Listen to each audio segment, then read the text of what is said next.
When we talk about narcissists, we're not just talking about people who love mirrors. We're talking about folks who weaponize charm, exploit vulnerability, and manufacture chaos, and then have the audacity to call it love, leadership, or loyalty. The truth is, narcissists thrive in environments where people doubt their own worth.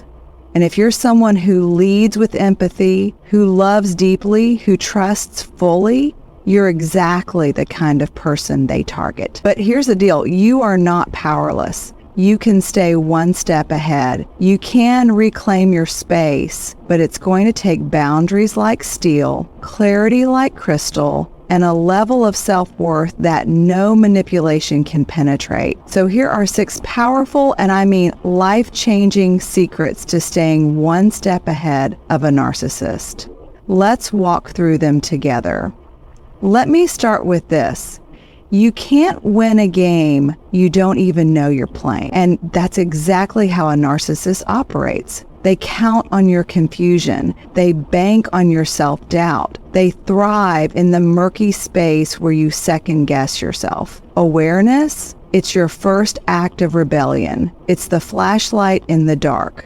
The moment you name the game, you shift the entire dynamic. Because a narcissist only holds power over what you haven't yet identified. Once you see it, really see it, you stop blaming yourself and you start seeing the pattern. That's when things start to change. Narcissists are not just difficult people. They're emotional illusionists. They don't walk into your life with horns and flashing red signs. No, they show up with charisma, charm, and calculated warmth. They'll flatter you, mirror you, even worship you until they don't. Until the moment you challenge their narrative or stop feeding their ego. Then the mask slips, and what's underneath is often manipulation, control, and emotional warfare. If you don't recognize the shift, you might start twisting yourself into knots trying to get back to that original version of them, the one who seemed so kind, so generous, so loving. That's the trap, and the only way out is through awareness. Now, here's the kicker. Narcissists don't just manipulate others, they manipulate reality. They are masters of the rewrite. You'll say something hurt, and they'll say, you're being dramatic. You'll call out their behavior and they'll accuse you of being unstable. Slowly, and I mean slowly, they start to reshape your reality until you're questioning your own mind. And that, my friend, is psychological warfare. But the antidote? Clarity. When you begin to study their patterns instead of absorbing their blame, you regain control. You go from being in the story to becoming the observer of it.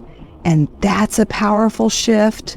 Let's talk patterns, because narcissism isn't random. There are always signs. The love bombing, the subtle digs dressed up as jokes, the gaslighting, the shift from idealization to devaluation, the need for control, but the refusal of accountability. If you notice you're constantly apologizing but don't really know what you did wrong, or if every conversation leaves you feeling smaller, more confused, or a little unsteady, pause. That's not love. That's not connection. That's control. The more fluent you become in these dynamics, the less vulnerable you are to them. And I want to say this loudly. Awareness isn't about judgment. It's about protection. And here's where shame can trip us up. We often don't want to admit we've been manipulated. We don't want to believe we missed the signs. But that's exactly how narcissists keep winning. They count on your silence. They count on your shame. But what if we took a different approach? What if instead of shaming ourselves for not knowing, we celebrated the moment we finally saw it? Because that's not failure. That's awakening. That's you rising. You cannot protect yourself from what you refuse to see, and you cannot heal from what you're too ashamed to name. Awareness isn't just cognitive, it's somatic. Your body often knows before your mind does. You feel the tension in your chest when their name lights up your phone. You feel the anxiety before a conversation, the exhaustion after one. Don't dismiss that. Don't talk yourself out of your gut feeling. Awareness lives in the body before it ever reaches the brain.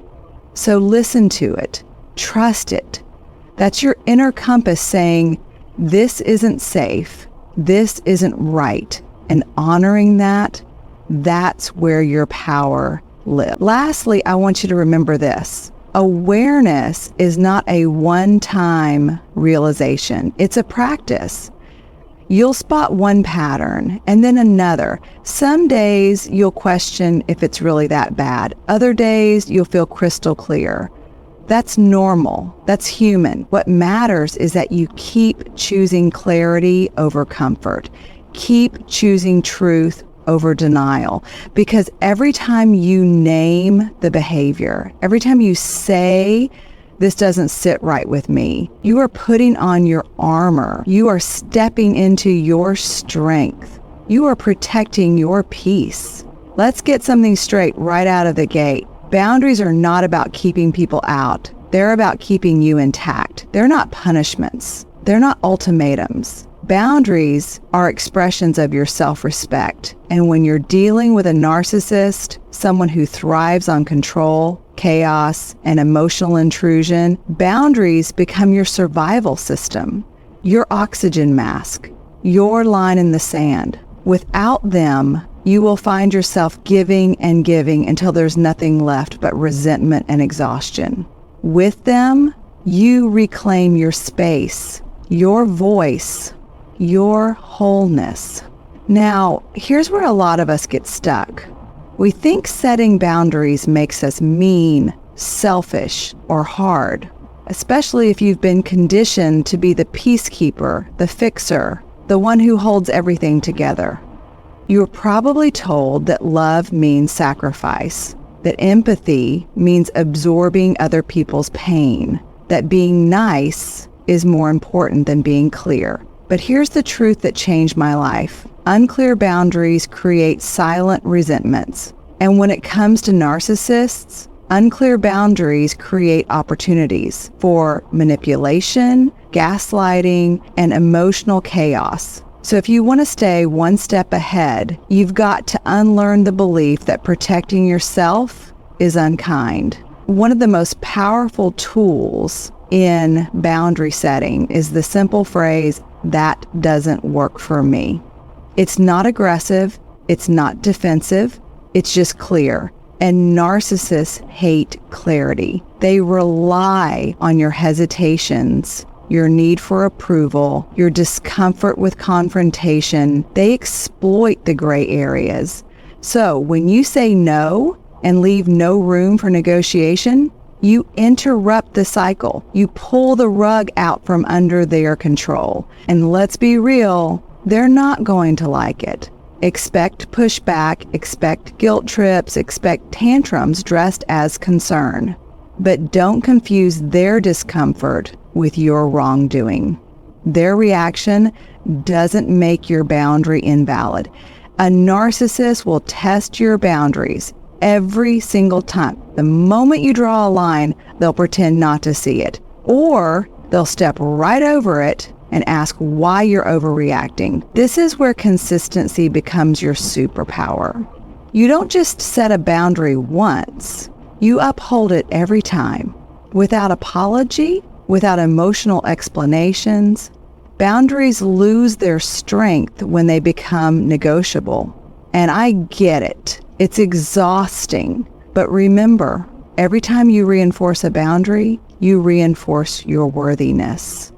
You remind yourself that your time, energy, and emotional safety matter. There's also a myth we need to shatter that you owe people access to your life just because they're family or a partner or someone you've known forever. Connection without boundaries is not intimacy, it's enmeshment. And narcissists are experts at exploiting that gray space between love and obligation. But listen, You are not here to be emotionally available to people who consistently drain you.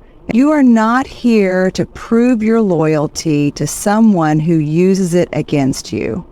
You are allowed to say, I love you, and I won't engage with you when you speak to me like that. You are allowed to say, this topic is off limits. You are allowed to walk away, not because you're cold, but because you finally learned to honor yourself. Boundaries are not just what you say, they're how you show up. They live in your tone, your timing, your choices. They're felt more than spoken. You don't have to announce your boundaries with dramatic declarations. You just start living them. You stop justifying your needs. You stop explaining your worth. You show up in alignment with your values, and the people who can't respect that, they self-select out. It's painful, yes, but it's also purification. It clears the space for real mutual connection. Let me say this, boundaries are an act of courage, not because they make life easier, but because they make life real. They force you to show up with honesty. They teach you to tolerate other people's disappointment, and they keep you grounded in a world that often tells you to abandon yourself for the sake of belonging. But true belonging never asks you to shrink. True love never demands your silence. So if you want to stay ahead of a narcissist, learn to master the art of the boundary, not just to protect yourself from them, but to stay deeply connected to you. If you've ever dealt with a narcissist, you know exactly what I'm talking about when I say they love to bait you. They poke, prod, and provoke, not always in obvious ways, but in small, insidious moments. A sarcastic jab disguised as a joke, a passive-aggressive comment slipped in just when you're most vulnerable, a sudden change of subject when you're trying to communicate your needs. And if you're not aware, if you're not grounded, you take the bait. You react, you defend, you raise your voice, you get pulled into the fight, and the minute that happens, you lose your footing and they gain control. This isn't just manipulation, this is emotional strategy. Narcissists feed off your reaction like oxygen. It validates their power. It gives them the upper hand. And when you finally snap, when you yell or cry or break down, they point the finger and say, "See, you're the problem." It's maddening. But here's what most people miss. The narcissist wants the reaction. They need the drama, because as long as you're defending yourself, you're no longer standing in your truth, no longer clear, you're no longer powerful. That's how they trap you. They don't care about the issue, they care about the emotional chaos they can create around it. So what do? We learn the art of non-engagement. That doesn't mean you shut down or that you become cold. It means you choose response over reaction. You stay rooted. When they come in with an accusation, you don't explain. You hold your boundary. When they try to guilt trip you, you don't defend. You step back. You observe. You breathe. You remind yourself, this isn't about truth. This is about control. That awareness is your anchor. And make no mistake, it takes real emotional maturity to stay grounded when someone is trying to pull you under. Sometimes not taking the bait means walking away mid-sentence. It means letting the phone go to voicemail. It means not answering that text that was clearly designed to provoke you. And yes, it will feel uncomfortable at first, especially if you're a recovering people pleaser or someone who was raised to smooth things over, to keep the peace at all costs. But peace that comes from self-abandonment is not peace, it's performance. And narcissists love performers. They want you on that stage, reacting, proving, apologizing. So when you stop playing the role, when you go quiet, still, unshakable, they lose access to what they want most, your emotional energy. Here's the thing, narcissists aren't looking for resolution. They're looking for dominance. The argument isn't about the dishes, or your tone, or the timing of your text. The argument is bait. The chaos is bait. The circular conversations, bait. So the most radical, empowered thing you can do is refuse to engage on their terms. Let them spin, let them huff, let them blame. You don't have to participate. You don't have to match their energy. You don't even have to answer the question they're demanding an answer to. That's where your freedom begins, in the pause between their trigger and your response. And let me say this clearly, not taking the bait is not weakness. It's mastery. It's emotional resilience. It's knowing the difference between speaking your truth and wasting your breath. Some people will never hear you because they're not listening. They're strategizing. They're calculating. And when you finally realize that, you stop offering up your heart just to have it used against you. You stop explaining yourself to someone who's already decided you're the villain, and you start protecting your peace like it's sacred. Because it is. This is the work of untangling. It's not flashy. It's not loud. It's quiet, internal, sacred. It's choosing stillness when your nervous system wants to scream. It's choosing clarity when confusion has been your default. It's choosing yourself, not in a self-centered way, but in a self-honoring way. And that choice, every time you make it, chips away at the power they once held over you. Because a narcissist can only bait what you're still willing to hand over. Your anger, your energy, your need to be understood. When you take all of that back, when you stop handing them your buttons to push, you don't just stay one step ahead. You rise above the whole game. There is nothing more terrifying to a narcissist than someone who knows their own truth. Why? Because once you know your truth, once you own your story, you stop needing their version. You stop relying on their approval to validate your reality. And that, to them, is dangerous. Because now you're no longer moldable, you're no longer emotionally available to be re-scripted, redefined, or erased. Owning your story isn't just healing, it's disruptive.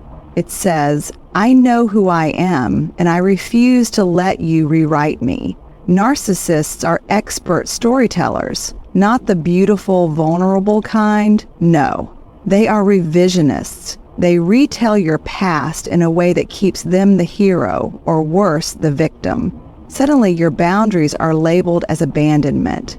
Your anger becomes irrational. Your needs are too much. Over time, you start to question your memory. You wonder if maybe you really were the problem. That's the slow erosion of self-trust. And the only way to stop it is to plant your flag in the ground and say, this is my story, this is my truth, and I will not let you gaslight me into forgetting it. Owning your story means becoming fluent in your own emotional landscape. It means trusting your perception, even when someone else tells you it's wrong. It means standing in your experience without needing someone else to agree with it. This is hard work, especially if you've spent your life learning to prioritize other people's comfort over your clarity, especially if you've been trained to doubt yourself in the presence of power. But here's the truth. Your experience doesn't require their permission. What happened, happened. How it made you feel matters. And no amount of manipulation can erase that. It's not just about naming what they did. It's about naming what it did to you. The confusion, the anxiety, the nights you replayed conversations over and over again, trying to find what you did wrong. That is part of your story too, and it deserves to be honored, not dismissed. Narcissists will try to minimize your pain, make you feel dramatic, too emotional, unstable. That's not feedback, that's control. Owning your story means refusing to let someone else tell you how to feel about what you lived through. There will be moments when you'll be tempted to hand your story back over. Moments when it would be easier to just agree, to go along, to stay quiet. But silence in the face of distortion is a form of betrayal, not of them, but of yourself. Owning your story means being brave enough to keep telling it even when your voice shakes, even when it makes other people uncomfortable, because truth-telling is rarely welcomed in systems built on denial. But the moment you choose honesty over harmony, you begin to break free. One of the most radical things you can do in a narcissistic dynamic is stop justifying yourself. You don't need to keep explaining, defending, or proving. That's the trap. That's the cycle that keeps you spinning in their version of reality.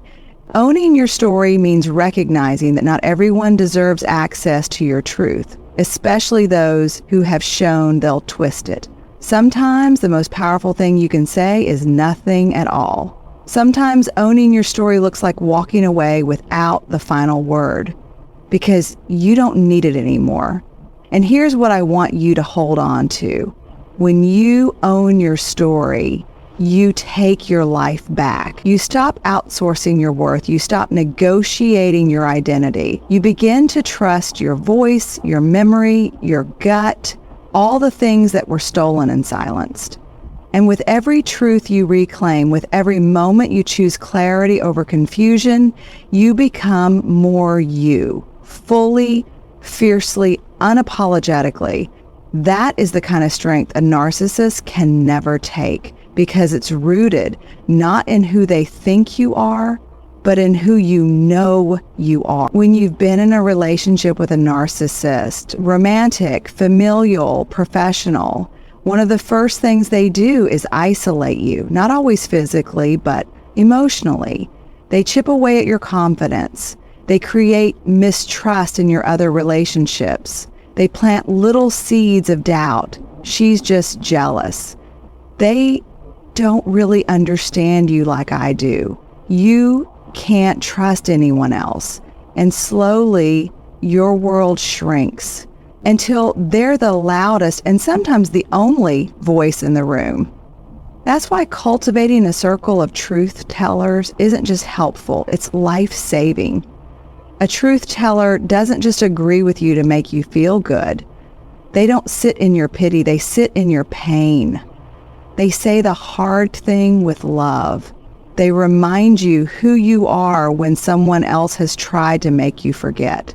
When you're untangling yourself from a narcissist grip, you need people who don't flinch at your truth. People who can sit across from your shame and not try to fix it, but hold space for it. This kind of connection is medicine. It's the antidote to gaslighting. It's what reconnects you to your reality. Narcissists thrive in environments of confusion and emotional chaos. They manipulate your perception of yourself by separating you from the people who would challenge their narrative. So when you start reclaiming your voice, one of the most powerful moves you can make is to rebuild or strengthen your support system, one real, grounded, brave person at a time. And not everyone qualifies. Not everyone can hold space for your truth without inserting their own fear or judgment into the story. Truth tellers are not just kind, they're safe. And that's the difference. Now, let's be honest. If you've been deeply enmeshed with a narcissist, the idea of trusting someone else with your story can feel terrifying. You might wonder, will they believe me? Will they think I'm overreacting? Will they see me as weak or broken? And I want to say this to you gently but clearly. Vulnerability is not weakness. It's your superpower. And when you bring your real self to someone who's earned that trust, you're not just sharing your pain, you're reclaiming your identity. You're anchoring yourself back in reality. You're saying, this happened. I'm not crazy. I'm not alone. Sometimes your truth tellers aren't the people you expected. It might not be your oldest friends or your family of origin. It might be the new friend who sees you without the old roles, the therapist who holds up a mirror without judgment, the support group that hears your story and says, me too, and that's okay. The goal isn't to force connection where it's no longer safe. It's to find and build it where it can grow. Because when your inner circle reflects your truth back to you, instead of distorting it, you begin to trust yourself again. That's how healing begins. And here's something that might surprise you. Truth tellers won't always say what you want to hear, but they'll always say what you need to hear. They'll call you out when you start shrinking to keep the peace. They'll remind you of your worth when you start reaching back toward people who've harmed you. They'll sit in the messy middle with you, not rushing you toward healing, but not letting you drown in self-doubt either. This kind of presence, it rewires your nervous system. It teaches you that connection doesn't have to come at the cost of your authenticity. So here's the bottom line. You don't need a crowd, but you do need a circle. A few strong, grounded, loving people who see you, hear you, and refuse to let you disappear. Because narcissists will try to make you feel like no one will ever understand you, that you're too much, too sensitive, too emotional. But your truth tellers, they'll look you in the eye and say, I believe you, I see you, and I'm not going anywhere. And that right there, that's what puts you one step ahead. That's what reminds you who you've always been beneath the noise. When you've been hurt by a narcissist, especially after months or years of manipulation, betrayal, gaslighting, and emotional harm, it's completely human to want justice. You want the truth to come out. You want everyone to see what really happened. You want the narcissist to finally be held accountable. You want the apology you know you'll never get. That desire, that fire in your belly is valid. But here's the hard truth. Revenge doesn't heal. It distracts. It fuels the very pain you're trying to free yourself from. Healing, that's where the real power lives. That's what sets you one step ahead. You see, narcissists want to stay in your head. Long after the relationship ends, they still want to occupy your energy. They want to live rent-free in your heart by making you obsessed with proving them wrong. They want to be the center of your story, whether through love, rage, or revenge. But when you shift your focus from retaliation to recovery, you take your power back. You stop writing chapters about them and start writing the ones about you. And that is a radical act of courage. Choosing to heal doesn't mean you excuse their behavior. It doesn't mean what happened was okay. It means you stop handing over your peace in exchange for pain. It means you decide your nervous system, your joy, your future, your life matters more than staying angry.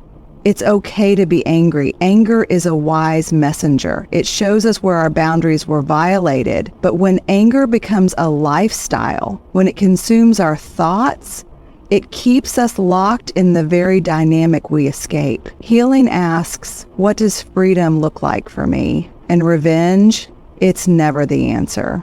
Let's be clear. Healing is not passive. It's not pretending everything's fine. It's not love and light bypassing. Healing is fierce. It's standing in the mirror and facing the grief you've been avoiding. It's unpacking the lies you were fed about your worth. It's doing the inner work to understand why you tolerated what you did. That is harder than revenge. It's messier than revenge, but it's also the only way you actually move forward. Because what good is punishing them if you're still carrying their voice in your head? And I know sometimes we think revenge will give us closure. We believe that if we can just make them feel what they made us feel, we'll be free. But freedom doesn't come from vengeance. It comes from release. And release is a deeply internal process. It looks like saying, I don't need you to hurt for me to heal. It's reclaiming your narrative without needing to drag them through the mud. It's saying, you don't get to own this next chapter. I do. And that doesn't just change your story, it transforms your life. The truth is, revenge keeps you connected to the pain. Healing reconnects you to yourself. It allows you to build a new foundation, one that isn't built on reaction, but on restoration. You start choosing people who respect your boundaries. You stop explaining your worth.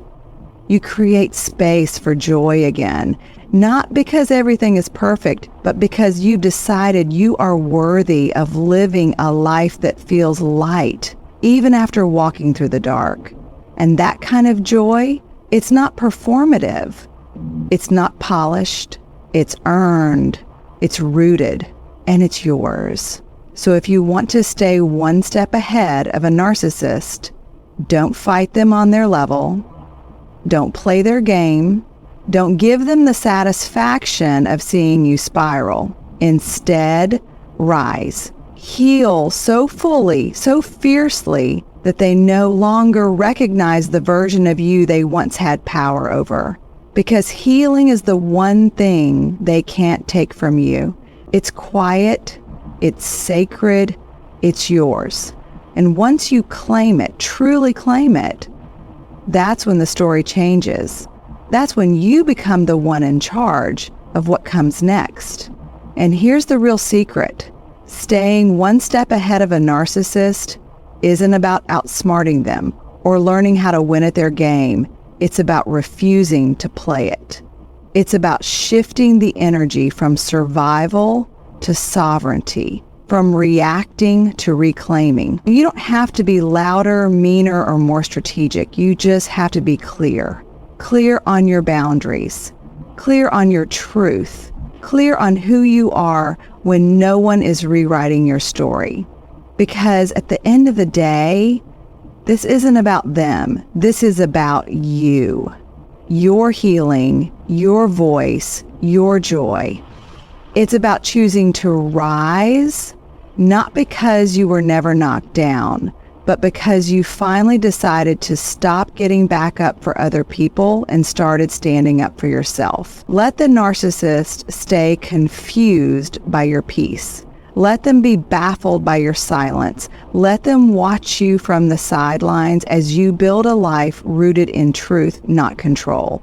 Because the most powerful revenge isn't revenge at all. It's wholeness. It's happiness. It's waking up and realizing that you no longer need their validation, their attention, or their apology.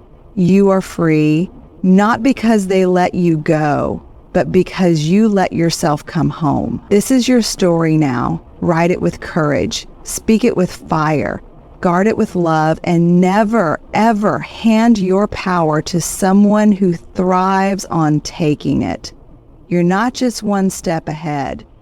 You're in a whole new chapter, and it's yours.